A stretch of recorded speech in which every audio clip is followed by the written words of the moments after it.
नमस्कार, welcome to Taruna publications. आज हम पढ़ने वाले हैं शॉर्ट नोट्स में ब्रह्मांड का परिचय। ब्रह्मांड का परिचय। तो अगर अभी तक आपने हमारे चैनल को सब्सक्राइब नहीं किया है तो पहले जल्दी से सब्सक्राइब कर लीजिए चैनल को, और वीडियो पसंद आए तो लाइक कर दीजिए। जल्दी से स्टार्ट करते हैं हमारा टॉपिक बिना कोई टाइम वेस्ट किए। तो ब्रह्मांड का परिचय। देखिए, ब्रह्मांड का परिचय पढ़ेंगे तो हमें पता होना चाहिए ब्रह्मांड क्या होता है। तो देखिए, जैसे पृथ्वी है, सूर्य है, अन्य जो ग्रह हैं, जो पिंड है, तारे हैं, उन सब को घेरने वाला जो आकाश है वो आकाश कहलाता है ब्रह्मांड। तो पृथ्वी, सूर्य, तारों, सभी ग्रहों, पिंडों आदि को घेरने वाला जो आकाश है वो आकाश क्या कहलाता है? ब्रह्मांड कहलाता है। तो हम समझ गए हैं ब्रह्मांड क्या है। अब देखिए, ब्रह्मांड का जिस शाखा में अध्ययन किया जाता है वो शाखा कहलाती है कॉस्मोलॉजी। क्या कहलाती है?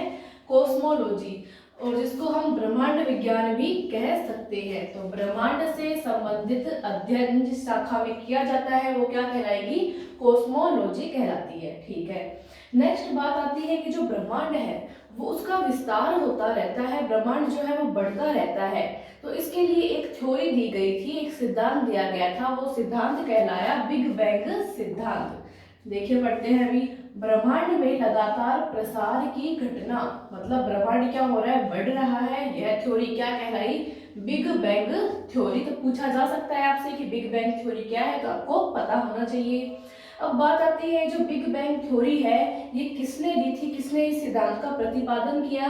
तो बिग बैंग सिद्धांत का प्रतिपादन किया किसने? जॉर्ज लेमेंटर ने। जॉर्ज लेमेंटर ने बिग बैंग थ्योरी का प्रतिपादन किया। कब किया? बात आती है तो 1966 में किया। कहाँ के वैज्ञानिक थे? तो बेल्जियम के वैज्ञानिक थे। तो जॉर्ज लेमेंटर ने बिग बैंग थ्योरी का प्रतिपादन किया। अब बात आती है ब्रह्मांड की आयु की, कि जो ब्रह्मांड है वो कितना पुराना है। तो ब्रह्मांड की आयु है 13 बिलियन वर्ष। 13 बिलियन वर्ष। 1 बिलियन में जीरो होते हैं 9। तो सोच लीजिए ब्रह्मांड की आयु कितनी है, कितना ब्रह्मांड पुराना है। ठीक है। अब बात आती है ब्रह्मांड के व्यास की। किसकी आती है? ब्रह्मांड के व्यास की। तो 10 की पावर 8, 10 की पावर 8 प्रकाश वर्ष ब्रह्मांड का व्यास है, यानी कि बहुत बड़ा है। प्रकाश वर्ष क्या है यहाँ पे? प्रकाश वर्ष यहाँ पे दूरी का मात्रक है। दूरी को मापने का जो मात्रक है, जो इकाई है, वो है प्रकाश वर्ष। प्रकाश वर्ष की परिभाषा है, हम यहाँ पे देखेंगे प्रकाश वर्ष की परिभाषा क्या है, ये भी हमें पता होना चाहिए जब नाम आ ही गया है। तो एक वर्ष में प्रकाश द्वारा तय की गई दूरी, प्रकाश के द्वारा एक वर्ष में जो दूरी तय की गई है वो कहलाती है प्रकाश वर्ष। यानी कि प्रकाश वर्ष किसका मात्रक हुआ? दूरी का। दूरी का मात्रक हो गया है। अब देखिए, प्रकाश वर्ष का हम संबंध देखते हैं किलोमीटर और मीटर से, क्योंकि प्रकाश वर्ष के बारे में बच्चों को ज्यादा पता नहीं होता, लेकिन किलोमीटर और मीटर को तो हम बचपन से ही देखते आ रहे हैं। तो इसमें हम संबंध देखेंगे तो एक प्रकाश वर्ष बराबर होता है 9.46 गुणा 10 की पावर 12 किलोमीटर। यानी कि बहुत ही बड़ा। देखिए, 10 की पावर 12 किलोमीटर कितना बड़ा हो गया, समझ लीजिए आप। और मीटर में संबंध देखते हैं तो 9.46 गुणा 10 की पावर 15 मीटर। कंफ्यूजिंग है ये। देखिए, कई बार एग्जाम में ऑप्शंस आते हैं कि एक प्रकाश वर्ष बराबर है, यहाँ पर 12 के आगे माइनस लगा देगा वो, लेकिन वो ऑप्शन क्या होगा? गलत होगा, क्योंकि हमें पता है कि जो प्रकाश वर्ष है उसका किलोमीटर में मान जो आएगा वो यहाँ प्लस में मान आएगा। ये जो 12 है वो यो प्लस में आएगा, और ये मान बहुत बड़ा होता है तो माइनस में आने का तो सवाल ही नहीं है। तो कंफ्यूजन नहीं होगा आपको। और मीटर में आएगा तो यहाँ पे आपको क्या लिखना है? 15 लिखना है। तो 9.46 गुणा 10 की पावर 12 किलोमीटर, या फिर 9.46 गुणा 10 की पावर 15 मीटर, ये एक प्रकाश वर्ष का मान है। काफी बार एग्जाम में पूछा गया है, नोट कर लीजिए आप साथ में ही। अब देखिए, जब बात आ गई प्रकाश वर्ष की, यानी कि दूरी के मात्रक की, और बड़ी बड़ी दूरी जो मापी जाती है वो प्रकाश वर्ष में मापी जाती है। तो इतनी बात कर ली है तो हम दूरी का जो सबसे बड़ा मात्रक है, जिनसे हम पिंडों की, ग्रहों की दूरियां, तारों की दूरियां मापते हैं, उस मात्रक की भी बात कर ही लेते हैं। तो जो खगोलीय दूरी का सबसे बड़ा मात्रक है वो है पारसेक। क्या नाम है? पारसेक। ये क्वेश्चन भी कई बार पूछा गया है कि खगोलीय दूरी का सबसे बड़ा मात्रक बताइए, तो आपको बताना है पारसेक।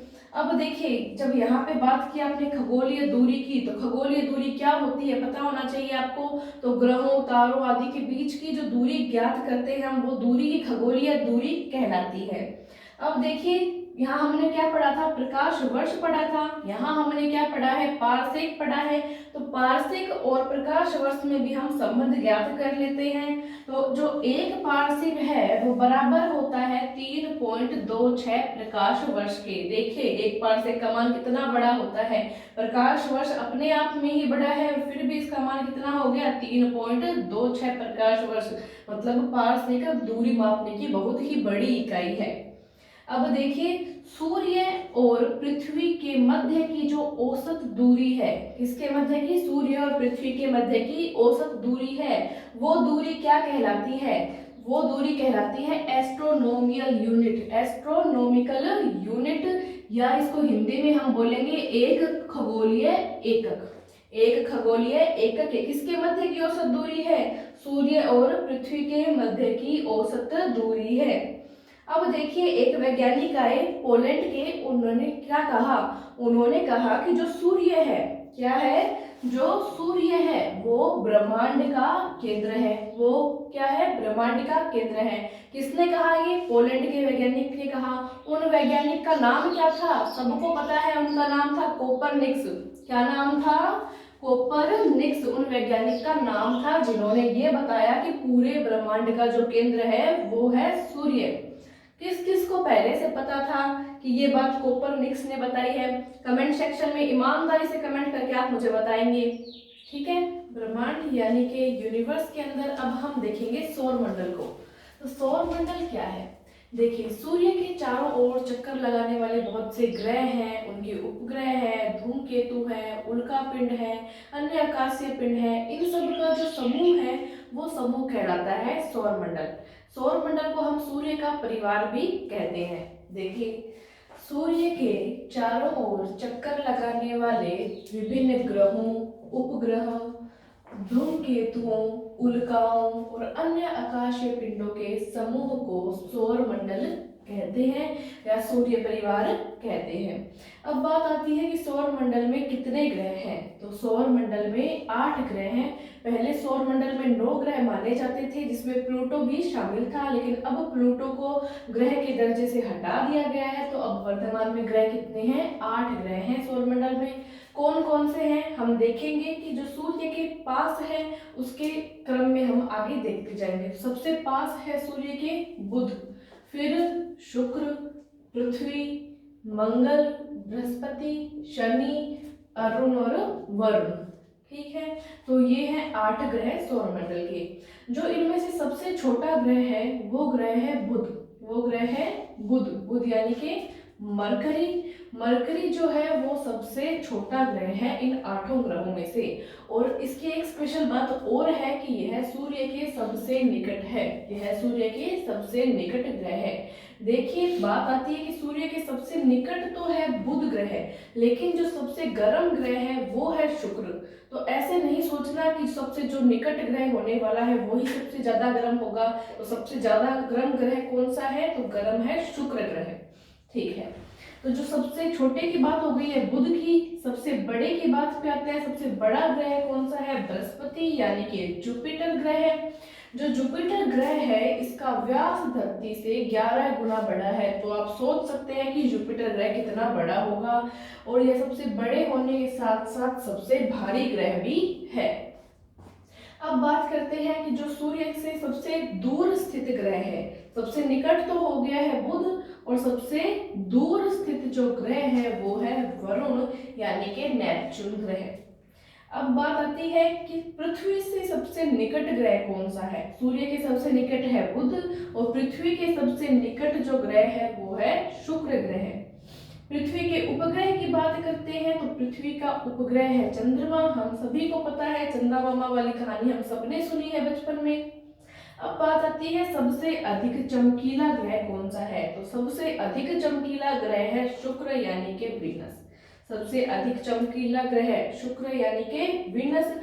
इसलिए शुक्र के बहुत से उपनाम भी हैं, तो उपनामों को पढ़ते हैं। भोर का तारा, सांझ का तारा, पृथ्वी की बहन। इनसे काफी बार एग्जाम में क्वेश्चन बने हैं कि पृथ्वी की बहन कौन सा ग्रह है, भोर का तारा कौन सा ग्रह है, सांझ का तारा कौन है। तो ये सब तीनों चीजें जो है हमको याद रखनी है। तो शुक्र ग्रह के ये उपनाम है। सबसे अधिक जो चमकीला ग्रह है वो शुक्र ग्रह है, याद रख लेंगे। अब बात आती है सबसे चमकीला जो तारा है वो कौन सा है। तो सबसे चमकीला तारा है साइरस यानी कि डॉग स्टार। ये भी एग्जाम में काफी बार पूछा गया है, तो इम्पोर्टेंट है। सभी क्वेश्चन ये बहुत इंपॉर्टेंट मैंने यहाँ पे शामिल किए हैं, तो इनको सभी को अभी के अभी आप याद कर लेंगे। नेक्स्ट है सबसे अधिक उपग्रहों वाला ग्रह कौन सा है। सबसे ज्यादा उपग्रह कौन से ग्रह के हैं, तो बृहस्पति जो ग्रह है, बृहस्पति ग्रह यानी कि जुपिटर ग्रह, इसके उपग्रह सबसे ज्यादा हैं। एक खास बात इसकी और है, एग्जाम में क्वेश्चन भी आता है कि कौन सा ग्रह ऐसा है जिस पर बड़े बड़े धब्बे हैं। तो बड़े धब्बों वाला ग्रह बृहस्पति ग्रह ही है। उसके बाद में आता है कि लाल ग्रह कौन सा है। तो जो मंगल ग्रह है वो लाल ग्रह के नाम से जाना जाता है। नीला ग्रह पृथ्वी है, क्योंकि यहाँ पर बहुत ज्यादा पानी है तो वो नीला दिखाई देता है। हरा ग्रह कौन सा है, तो वरुण ग्रह हरा ग्रह है। इस प्रकार हमने सौर मंडल और उसके अंदर जो ग्रह हैं उनकी जो स्पेशलिटीज है उसके बारे में पढ़ लिया है। सौर मंडल के बाद हम अब आकाश गंगा के बारे में देख लेते हैं। आकाश गंगा क्या है, तो वह गैलेक्सी जिसमें हमारा सौर मंडल स्थित है आकाश गंगा कहलाती है। देखिए, वह गैलेक्सी जिसमें हमारा सौर मंडल स्थित है क्या कहलाती है, आकाश गंगा कहलाती है। अब बात कर लेते हैं आकाश गंगा की आकृति की। तो इसकी आकृति क्या है, सर्पिलाकार आकृति है इसकी, यानी कि आकाश गंगा एक स्पाइरल गैलेक्सी है। अब देखिए, हम बात करते हैं कुछ बहुत ही इम्पोर्टेंट बात है ये, तो ध्यान से सुनिएगा आप लोग कि इस आकाश गंगा का एक बड़ा केंद्र है। आकाश गंगा जो ये है जिसमें हमारा सौर मंडल स्थित है, इसका एक बड़ा केंद्र है। उस केंद्र से कुछ वक्राकार जो रेखाएं निकलती है, क्या निकलती है, वक्राकार रेखाएं निकलती है। उनमें से एक वक्राकार रेखा ऐसी है जिस रेखा के ऊपर हमारा सौर मंडल स्थित है, उस रेखा को हम कहते हैं शिकारी हंस भुजा, या इसका एक नाम और है ओरायन सिग्नस भुजा। ठीक है, इसको पढ़ लेते हैं। अब हम इस आकाश गंगा का एक बड़ा क्या है, केंद्र है, जिससे कई वक्र भुजाएं निकलती है, यानी वक्राकार भुजाएं निकलती हैं। इसकी एक शिकारी हंस भुजा है, एक स्पेशल भुजा है इसकी, जिसको हम ओरायन सिग्नस भुजा भी कहते हैं। और ये स्पेशल भुजा क्यों है, क्योंकि इसके ऊपर हमारा सौर मंडल स्थित है। ठीक है, अब बात करते हैं हम आकाश गंगा की विशिष्ट भाग की। जिस विशिष्ट भाग के अंदर हमारा सौर मंडल स्थित है उसको हम कहते हैं दुग्ध मेखला। क्या कहते हैं, दुग्ध मेखला, यानी कि मिल्की वे। तो आकाश गंगा का वह विशिष्ट भाग जिसमें सौर मंडल स्थित है क्या कहलाता है, दुग्ध मेखला कहलाता है, यानी कि मिल्की वे कहलाता है। अब हमने यहाँ बात की गैलेक्सी की। ये वर्ड आया गैलेक्सी, तो हमारे मन में विचार आता है कि गैलेक्सी क्या है। तो गैलेक्सी क्या है, यानी कि मंदाकिनी। मंदाकिनी क्या है, तारों के बड़े बड़े गुच्छों का समूह। तारों के बड़े बड़े गुच्छों का समूह क्या कहलाता है, गैलेक्सी कहलाता है, यानी कि मंदाकिनी कहलाता है। इसके व्यास की बात करें तो इसका व्यास होता है 10 की पावर 5 प्रकाश वर्ष, इसका व्यास है। अब बात करते हैं, यहाँ पर हमारे पास एक शब्द और आया है उसकी, यानी कि दुग्ध मेखला, यानी कि मिल्की वे की। अब देखिए, दुग्ध मेखला या मिल्की वे क्या होता है। तो एक गैलेक्सी जिसमें अरबों तारों का समूह है, जिसमें अरबों तारों का समूह है, दुग्ध मेखला यानी कि मिल्की वे कहलाती है। इसमें अरबों तारों का समूह पाया जाता है। ठीक है, अब हम बात करते हैं कि जो आकाश गंगा है इसके बारे में सर्वप्रथम हमें किसने बताया, यानी कि इसकी खोज किसने की, इसके खोजकर्ता कौन है, उनकी बात कर लेते हैं। तो आकाश गंगा गैलेक्सी की खोज गैलीलियो ने की। किसने की, गैलीलियो ने। हम सभी को पता है, ये क्वेश्चंस काफी बार रिपीट होता है एग्जाम्स में, तो अच्छे से माइंड में भी नोट कर लेंगे और नोटबुक नोटबुक में भी नोट कर लेंगे।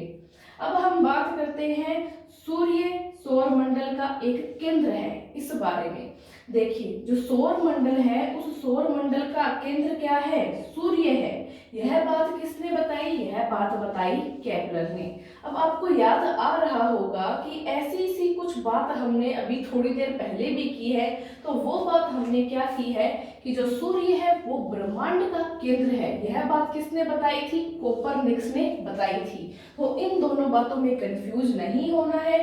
सूर्य को सौरमंडल का केंद्र किसने बताया, केपलर ने, और सूर्य को ब्रह्मांड का केंद्र किसने बताया, कोपरनिकस ने। बिल्कुल भी कंफ्यूज नहीं होना है, दोनों को नोट कर लेंगे और याद रखेंगे। अब बात करते हैं हम, यहाँ पे शब्द आ रहा है तारामंडल।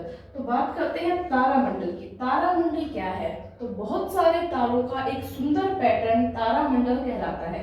तारों का सुंदर पैटर्न क्या कहलाता है, तारामंडल कहलाता है। जो टोटल तारामंडल है वो कितने हैं, 89, यानी कि तारामंडलों की कुल संख्या कितनी है, 89 है। इनमें जो सबसे बड़ा तारामंडल है वो है सेंटोरस। क्या नाम है, सेंटोरस। और जो सबसे छोटा तारामंडल है वो है क्रक्स, वो है क्रक्स। ब्रह्मांड के कुछ और इम्पोर्टेंट जो चीजें हमारी रह गई है वो देख लेते हैं अब। आकाशगंगा की निकटतम गैलेक्सी है, तो आकाशगंगा की निकटतम गैलेक्सी कौन सी है, जो देवयानी गैलेक्सी है वो आकाशगंगा की निकटतम गैलेक्सी है। नवीनतम ज्ञात जो गैलेक्सी है वो गैलेक्सी कौन सी है, तो डफाफ गैलेक्सी जो है वो नवीनतम ज्ञात गैलेक्सी है। नेक्स्ट है ब्रह्मांड का सबसे बड़ा तारा कौन सा है, तो स्पाइनल ऑरेगी नाम का जो तारा है वो ब्रह्मांड का सबसे बड़ा तारा है। फिर बात आती है ब्रह्मांड का जो विस्फोटी तारा है वो कौन सा है, तो सुपरनोवा तारा या अभिनव तारा ब्रह्मांड का विस्फोटी तारा है। ये दोनों क्वेश्चन काफी बार एग्जाम में पूछे गए हैं तो अच्छे से याद कर लेंगे। अब देखो ये क्या कह रहा है कि तारे का रंग सूचक है। जो तारे का रंग है वो किसके ऊपर निर्भर करता है, ये हमें पूछ रहा है। तो जो उसका ताप है, यानी तारे का जो ताप है उसके ऊपर तारे का रंग निर्भर करता है। अब बात आती है कि अंतरिक्ष यात्री को आकाश दिखता है। अंतरिक्ष यात्री को आकाश कैसा दिखाई देता है, तो उसको आकाश काले रंग का दिखाई देता है। फिर है आकाश का रंग नीला दिखता है, किसके कारण, प्रकीर्णन के कारण आकाश का रंग नीला दिखता है। तारों के टिमटिमाने का कारण क्या है, तो तारों के टिमटिमाने का कारण प्रकाश का अपवर्तन है। देखिए ये जो तीनों क्वेश्चन है बहुत ही इंपॉर्टेंट क्वेश्चन है और इनके पीछे का जो लॉजिक है, जो कारण है, वो हम हमारे आगे आने वाली वीडियो में पूरा बेसिक से पढ़ेंगे और पूरा विस्तार से हम एक वीडियो बनाएंगे। तो देखते रहिए आप तरुणा पब्लिकेशंस और जुड़े रहिए ताकि आपको आगे आने वाले जो वीडियो है वो मिल जाए। बेल आइकन पे आप क्लिक कर दीजिए जल्दी से। अब देखिए फिलहाल हम ब्रह्मांड का जो शॉर्ट परिचय है वो पढ़ लेते हैं आगे। तो 76 वर्षों के अंतराल के बाद दिखाई देने वाला धूमकेतु है। 76 वर्ष के बाद में दिखाई देने वाला एक धूमकेतु है। यहाँ से भी क्वेश्चन बहुत बार आता है। तो उस धूमकेतु का नाम क्या है, हेली धूमकेतु है। यह अंतिम बार कब देखा गया था, 1986 में देखा गया था। और अब नेक्स्ट टाइम कब देखा जाएगा, ये 2062 में देखा जाएगा। हम सभी वेट करेंगे और हेली धूमकेतु को देखेंगे। हाँ जी, बूढ़े तो हो ही जाएंगे पर देख लेंगे, 2062 तक का वेट करेंगे, ठीक है। अब ब्लैक होल का सिद्धांत किसने दिया, काफी अच्छा क्वेश्चन है कि ब्लैक होल का सिद्धांत किसने दिया। तो जो एस चंद्रशेखर है उन्होंने ब्लैक होल का सिद्धांत दिया। क्या है ब्लैक होल, इसकी पूरी जानकारी तो हम हमारे नेक्स्ट वीडियोस में लेंगे जिसमें पूरा विस्तार से वीडियो बनाया जाएगा इन सब टॉपिक्स के ऊपर। एक बार हम ये देख लेते हैं कि जो बहुत ही शक्तिशाली गुरुत्वाकर्षण क्षेत्र होता है वो एक टाइप का ब्लैक होल है। वो अपने अंदर प्रकाश के साथ साथ सभी चीजों को समा लेता है, यानी सबको अवशोषित कर लेता है। ये मान सकते हैं आप कि सभी चीजें गायब हो जाती है, वापस बाहर कभी नहीं आ सकती, वो है ब्लैक होल। बहुत शक्तिशाली गुरुत्वाकर्षण क्षेत्र होता है, ऐसे आप समझ लीजिए एक बार, ठीक है। तो ब्लैक होल का सिद्धांत किसने दिया है, एस चंद्रशेखर ने दिया है। अब एक क्वेश्चन भी कई बार आता है कि तेजी से घूमने वाला जो तारा है वो क्या कहलाते हैं? तो उनको कहते हैं हम पल्सर। क्या कहते हैं? पल्सर। बाइक के नाम से याद कर लीजिए, एक बाइक आती है पल्सर, तो जो घूमने वाले जो तारे हैं वो कहलाते हैं पल्सर। इस प्रकार हमने ब्रह्मांड का परिचय पढ़ लिया है। इसमें सौरमंडल, आकाशगंगा, तारे, ग्रह, इन सभी का हमने अध्ययन कर लिया है। अब देखिए, जिस प्रकार हमने ब्रह्मांड पढ़ा है उसी तरह हम आगे भी बहुत से अच्छे अच्छे टॉपिक लेके आने वाले हैं, इसलिए आप हमारे साथ जुड़े रहना। तो ब्रह्मांड की सैर आप यहाँ बैठे बैठे ही कर चुके हैं, तो इसलिए आप को इतना अच्छा हमने पूरे ब्रह्मांड का दर्शन कराया है, तो आप भी हमारे चैनल को शेयर कर दीजिए, लाइक कर दीजिए इस वीडियो को अगर आपको पसंद आया है तो, और सब्सक्राइब नहीं किया है अब तक तो मैं वापस बोल रही हूँ आपको, जल्दी से चैनल को सब्सक्राइब कर लीजिए। Thank you. बने रहे तोड़ना पब्लिकेशंस के साथ। धन्यवाद।